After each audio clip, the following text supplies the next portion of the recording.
സിദ്ധുവിന് ജാമ്യം കിട്ടാൻ വേണ്ടിയായിരിക്കും പ്രാർത്ഥിച്ചതല്ലേ? അതെ, അങ്ങനെ ചെയ്യണമെന്ന് ദേവികേച്ചി പറഞ്ഞു ഏൽപ്പിച്ചിരുന്നു.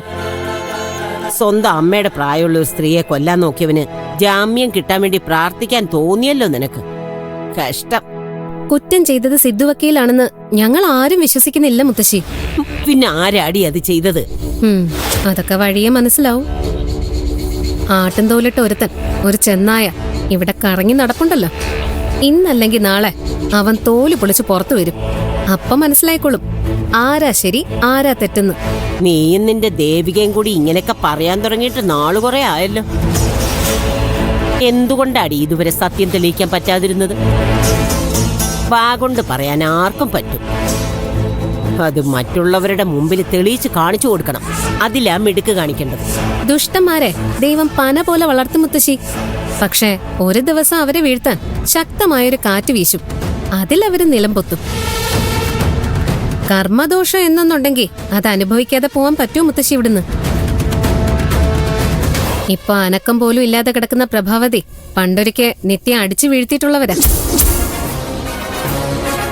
അതിന്റെയൊക്കെ ഇപ്പൊ അനുഭവിക്കുന്നത്. ഈ കഥയൊക്കെ നിനക്കെങ്ങനെ അറിയാം? ഓ, അവള് പറഞ്ഞു തന്നായിരിക്കും അല്ലേ? ആരും ഒന്നും പറഞ്ഞു തന്നില്ലെങ്കിലും എനിക്കെല്ലാം അറിയാം മുത്തശ്ശി. കുട്ടിക്കാലത്ത് നിത്യ മുത്തശ്ശിയുടെ മുറുക്കുപാത്രം എടുത്ത് ഒളിച്ചു വെക്കായിരുന്നില്ലേ?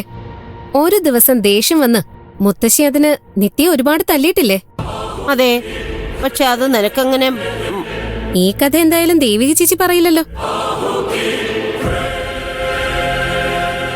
ദേവിക ചേച്ചി വരുന്നതിന് മുൻപ് സംഭവിച്ച കാര്യമല്ലേ ഇത്? അതാ ഇപ്പൊ എന്റെ ഒരു സംശയം. ഇത്ര കൃത്യമായിട്ട് നിനക്കിതെങ്ങനെ അറിയാം? അതാ മുത്തശ്ശി എനിക്കെല്ലാം അറിയാം, എല്ലാരെയും അറിയാം.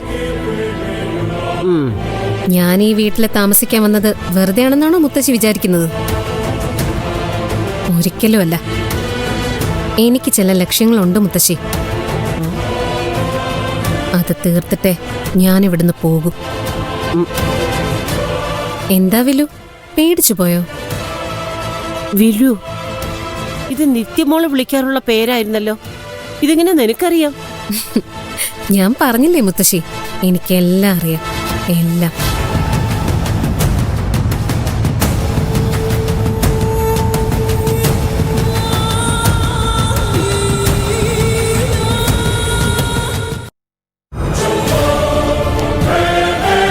അല്ല മോനെ, ജാമ്യം കിട്ടിയല്ലോ, പിന്നെ തന്നെ പോലീസ്. സിദ്ധുവിനെ ഇപ്പോ ജയിലിലേക്ക് തന്നെ കൊണ്ടുപോകും. ഓർഡറുമായിട്ട് നമ്മൾ അവിടെ ചെല്ലണം. അപ്പോഴേ റിലീസ് ചെയ്യൂ. വൈകുന്നേരത്തിന് മുമ്പ് ഓർഡർ കിട്ടും. ഇന്ന് രാത്രി സിദ്ധു ഇറങ്ങുന്നത് സ്വന്തം വീട്ടിലെ സ്വന്തം മുറിയിലായിരിക്കും.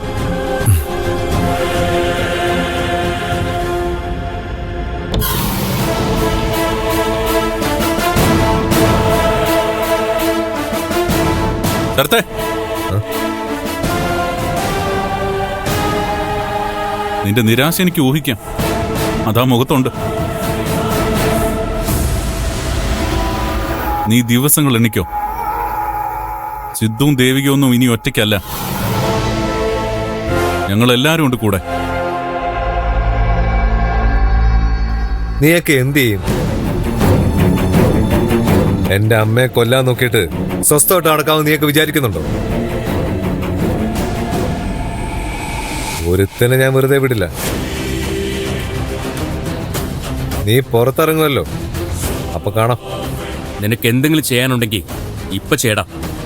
ഇവരാരും നിന്നെ തടയില്ല. നിന്നെ എനിക്ക് ഒറ്റയ്ക്ക് വേണം. ഒറ്റയ്ക്ക് കിട്ടിയാ നീ എന്ത് ചെയ്യും?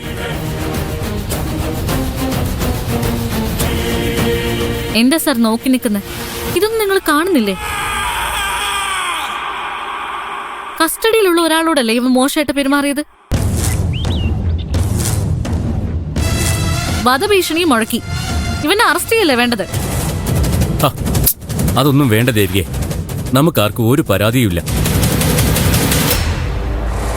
തല്ലി തീർക്കേണ്ടത് തല്ലി തന്നെ അങ്ങ് തീർക്കാം.